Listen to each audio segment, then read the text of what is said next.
تاجدار ختم نبوت کہنے لگا کہ جو مجسمہ میں نے بنایا وہ اتنا سونا، تو جو رب نے بنایا ہوگا اپنے معبود کو، وہ پیارا، وہ سونا، وہ لجپال کتنا سونا ہوگا۔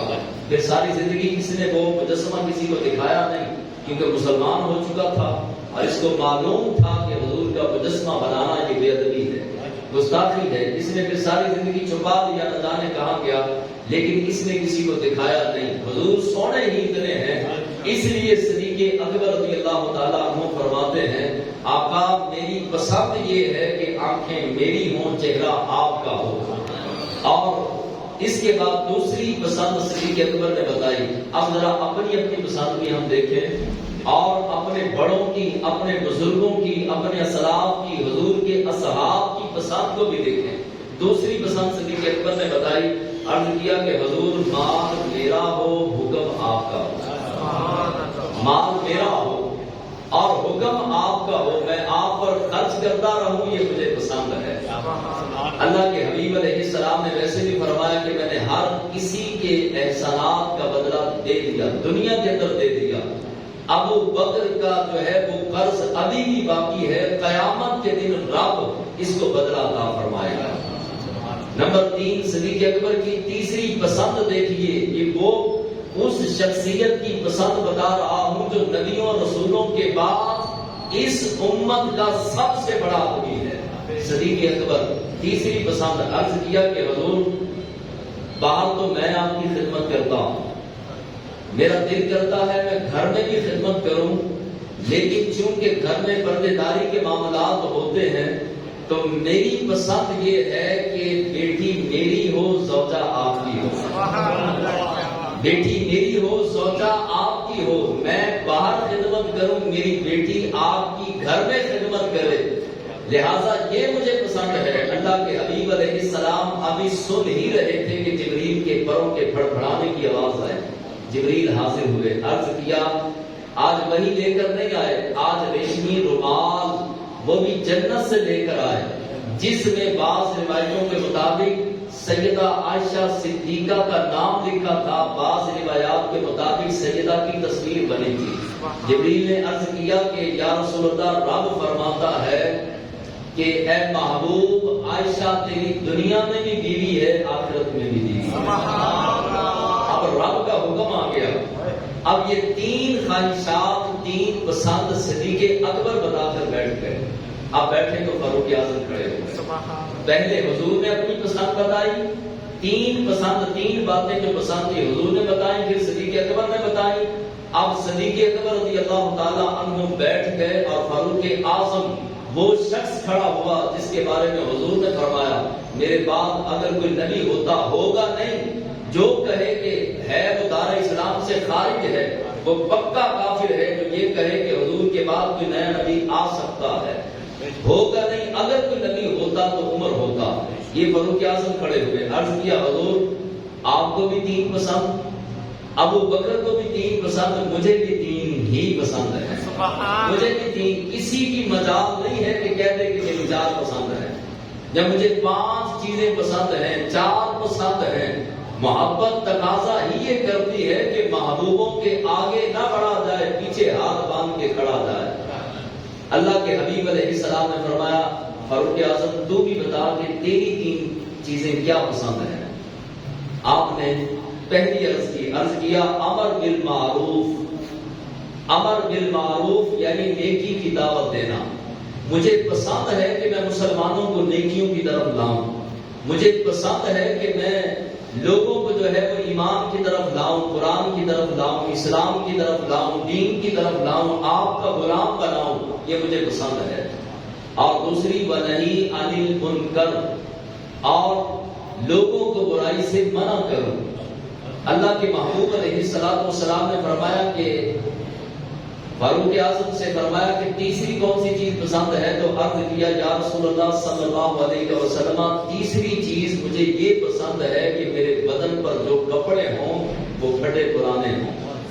36 لاکھ مربع میل کے حکمران تھے حضرت فاروق اعظم، جس طرح آج روس اور امریکہ اور چائنا طاقت رکھتا ہے، اس وقت کیسر و کسریٰ یہ طاقت رکھتے تھے۔ کیسر و کسریٰ کے محلوں میں بیٹھنے والے بادشاہوں کی ٹانگیں کانپنا شروع ہو جاتی جب حضرت فاروق اعظم کا نام ان کے سامنے لیا جاتا۔ اتنا بڑا شخص فاروق اعظم 36 لاکھ مربع میل کا اکیلا حکمران، اور آپ ممبر پر جلوہ فرما ہیں، 17 قسم کی ٹاکیاں آپ کی قمیض مبارک پہ لگی ہیں، اور آپ نے آنے والی قیامت تک امت کو بتا دیا کہ عزت لباس میں نہیں ہے۔ اللہ کا قرآن فرماتا ہے عزت چاہتے ہو تو تقوی اختیار کرو، عزت پرہیزگاری میں ہے، عزت سجدوں میں ہے، عزت اللہ کی تابع داری کے اندر ہے، محبوب کی تابع داری کے اندر ہے۔ آپ مسلمان لباس میں عزت جو ہے وہ سمجھنا شروع ہو گیا کہ شاید جس کے کپڑے اعلیٰ ہیں عزت اس کی ہے۔ قرآن کہتا ہے اس کی عزت نہیں، بلکہ عزت اس کی ہے جو زیادہ خدا سے ڈرنے والا ہے، زیادہ پرہیزگار ہے، جس کی پیشانی پر سجدوں کا زیادہ نور ہے، وہی عزت والا ہے۔ پھٹے پرانے کپڑے ہوں، اور پہلی چیز کیا تھی حضرت فاروق اعظم کی؟ امر بالمعروف، نیکی کی دعوت دینا۔ یہ جو ہمارے مبلغین ہیں دعوت القرآن کے، یہ دکان دکان پہ جا کے، گھروں میں، فونوں پہ، دیگر جگہوں پہ جا کے کہتے نا آؤ درس قرآن کی طرف، یہ بھی نیکی کی دعوت ہے۔ کسی کو کہا یار تو نماز نہ چھوڑ، نماز کی طرف آ، کوئی گانے باتیں سن رہا تھا، اس کو پیار سے منع کر دیا کہ یہ نہ کر، یہ اللہ کی نافرمانی ہے، اور اس کو برائی سے منع کر دیا۔ کوئی چغلی کر رہا تھا، کوئی غیبت کر رہا تھا، کوئی جھوٹ بول رہا تھا، اس کو منع کر دیا۔ یہ بھی برائی سے منع کرنا ہے، امر بالمعروف۔ یہ کتنی اعلیٰ چیز ہے۔ بایزید بستامی رحمت اللہ تعالی علیہ، آپ ایک گلی سے گزر رہے تھے، راستے میں ایک بوڑھی عورت آپ کو ملی، اور اس بوڑھی عورت نے کھڑے ہو کے کہا کہ بایزید میں تجھ سے ایک سوال کرنا چاہتی ہوں۔ آپ نے فرمایا کر؟ کہنے لگی کہ بتا کہ میرے گدھے کی دم زیادہ اچھی ہے یا تیری داڑھی کے بال زیادہ اچھے ہیں؟ کتنا سخت اور کتنا غلط سوال ہے۔ ہم جیسے بندے سے کوئی کر کے دیکھے اور پھر اپنا حشر دیکھے کہ ہم اس کے ساتھ کرتے کیا ہیں۔ اب بایزید بستامی کا یہ مقام ہے کہ جس طرح فرشتوں میں جبریل کا مقام ہے، اللہ کے ولیوں میں بایزید بستامی کا بھی یہی مقام ہے۔ حضرت بایزید بستامی اولیاء کے سلطان، سلطان العارفین اور سلطان الاولیاء کہا جاتا ہے۔ آپ نے کہا بی بی تیرے اس سوال کا جواب ابھی میرے پاس نہیں ہے، ابھی نہیں میں تیرے سوال کا جواب دے سکتا۔ آپ چلے گئے، کچھ عرصہ ہوا تو بایزید بستامی کا انتقال ہو گیا۔ خواب کے اندر اسی عورت کے گھر، اسی عورت کی خواب میں تشریف لائی۔ عورت نے کہا کہ میرا سوال وہیں پہ کھڑا ہے، آپ کا انتقال ہو گیا لیکن سوال کا جواب دینے سے پہلے آپ دنیا سے چلے گئے، میرے سوال کا جواب نہیں دیا۔ فرمایا آج جواب دینے ہی کے لیے آیا ہوں۔ کہا کہ تو حضرت بایزید بستامی رحمت اللہ تعالی علیہ فرمانے لگے کہ میری داڑھی کے بال تیرے گدھے کی دودھ سے زیادہ اچھے ہیں۔ اس نے کہا بس اگر یہی جواب دینا تھا تو اسی دن گلی کی نکڑ پہ جب میں نے کھڑا کر کے پوچھا تھا آپ جواب دے دیتے، آپ نے اتنا انتظار کیوں کروایا؟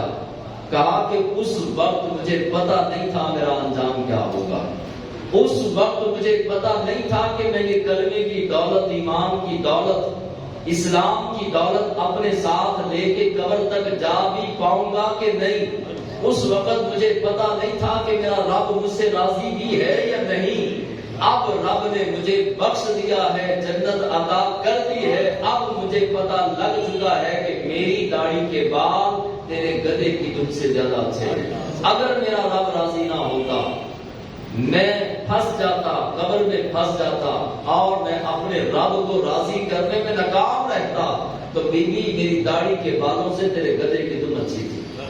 آج میں اور آپ ایسا کردار، ایسا اعمال، ایسے اعمال رکھ رہے ہیں کہ ہمارا رب ہم سے راضی ہے۔ کیا واقعی ہم اللہ تبارک و تعالیٰ کو راضی کرنے والے کام کر رہے ہیں؟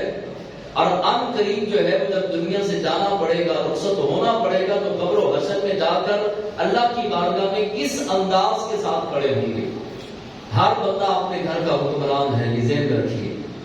جو گھر کا کفیل ہے وہ حکمران ہے۔ ہر باپ، ہر شوہر اپنے گھر کا بادشاہ ہے۔ اور اس کی رعایا کے بارے، بادشاہت کے بارے قیامت کے دن اللہ پوچھے گا کہ تو نے اپنی بیوی کو، اپنے بچوں کو جو تیرے زیر کفالت تھے ان کو نمازی بنایا، تلاوت قرآن کرنے والا بنایا، دین سکھایا، اسلام سکھایا، قرآن سکھایا، ان کو رب کے قریب کیا یا نہیں کیا؟ یہ تھوڑا تھوڑا کہہ دینا کہ نماز پڑھو خالی اس سے گزارا نہیں ہوگا، تربیت کرنی پڑے گی، محنت کرنی پڑے گی، کوشش کرنی پڑے گی، بیوی کو، گھر والوں کو اسلام کے قریب لانے کے لیے جد و جہد کرنی پڑے گی۔ اب بادشاہ محل میں سو جائے، ملک خود بخود ہی چل جائے گا، عوام خود ہی ٹھیک ہو جائے گی، تو ایسا نہیں ہوگا۔ گھر کا جو بادشاہ ہے، یہ گھر کا کفیل ہے، جو کماتا ہے، بڑا ہے، وہ چاہے باپ ہے چاہے شوہر ہے، اس کو چاہیے کہ وہ گھر والوں کی تربیت کرے، محنت کرے، بٹھائے، کردار کے ساتھ، اپنی گفتار کے ساتھ ان کی تربیت کرے۔ ایک عورت